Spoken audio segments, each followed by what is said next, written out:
Maybe it's age, but I'm liking convertibles more and more. Recently I fell in love with the new 992 Targa, and this is the Ferrari 812 GTS.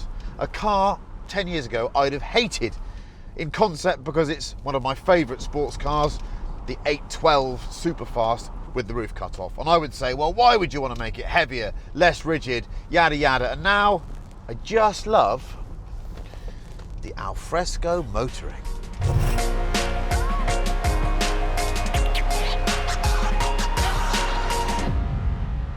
Now, normally we begin these films on a track going sideways or on some beautiful open road, but actually, if you bought an 812 GTS, if you were lucky enough to have this kind of money, you'd probably spend a bit of time pootling around town in it because it's just gorgeous. You want to be seen in it. So for once, we're in town. I'm going to put the roof up and show you this incredible roof mechanism, which is so simple. I think the design from the outside is, to my eyes, lovely. I love those big buttresses. It's a smaller convertible. Porsche would call it a Targa, I suppose. But it still gives you the sense of proper open-top motoring from inside. Look at that. Gone are the days when Ferrari roof mechanisms were a disaster area. That is slick as you like. We've got 800 horsepower. We've got a car that is still quite heavy. It's long, it's wide, and its controls are very light. The throttle pedal doesn't really feel like it's anything other than a great big spring. The steering is super light, huge amounts of assistance, very, very fast. The cabin is an evolution of the F12, which is in itself not a bad thing, but is looking quite dated now, it has to be said. But the sense of occasion of driving one of these Ferraris cannot be underestimated. If you're just puttering around town, well, the scuttle shake thing doesn't even come into it. It really doesn't. You've got no idea really that it's a bit less rigid. If you really clatter into a drainage cover or something like that, you do feel a bit of a shimmy and a shake, but compared to the 1988 Mondial I've just bought, there's a story. Yeah, it feels absolutely solid as a rock. It really does.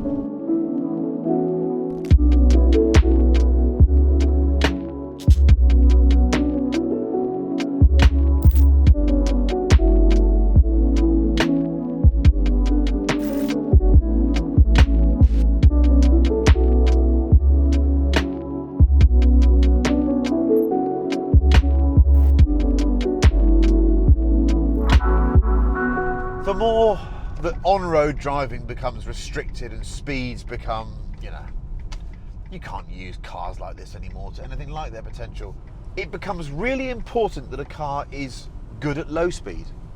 And this car is good at low speed. I do miss having to do anything. I'm just in automatic mode and away you go.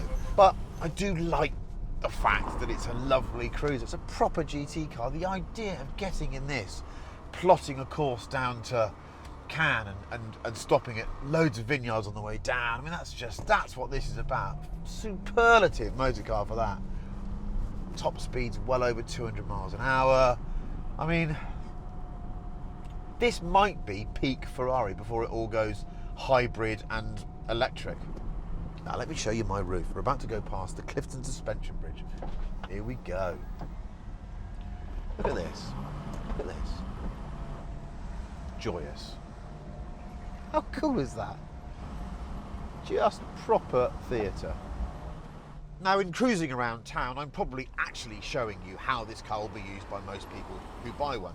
However, we cannot overlook the fact that this has got 800 horsepower. And that means sometimes you have to do this.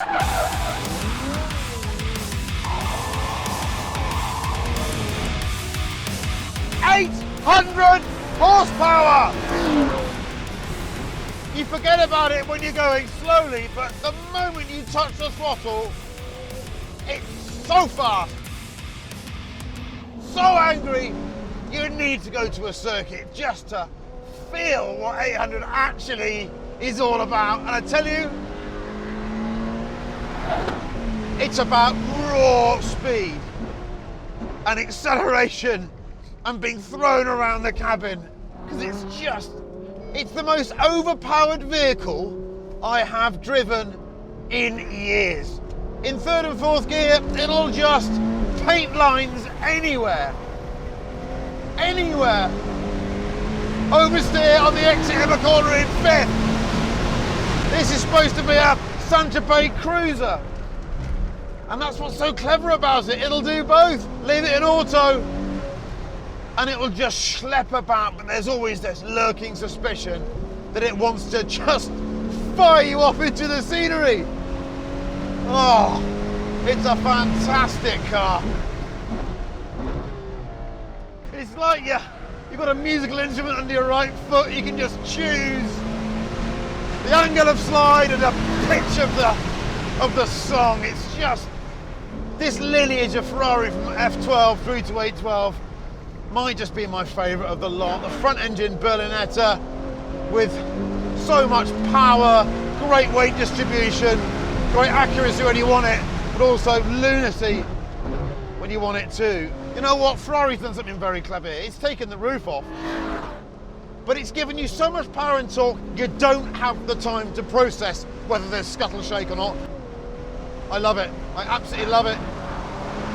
One of the cleverest cars they've ever made. Yeah, it's a bit more wobble, the steering wheel's moving around. On a serious note, you get a bit of scuttle shake, but it's nothing compared to an old school convertible.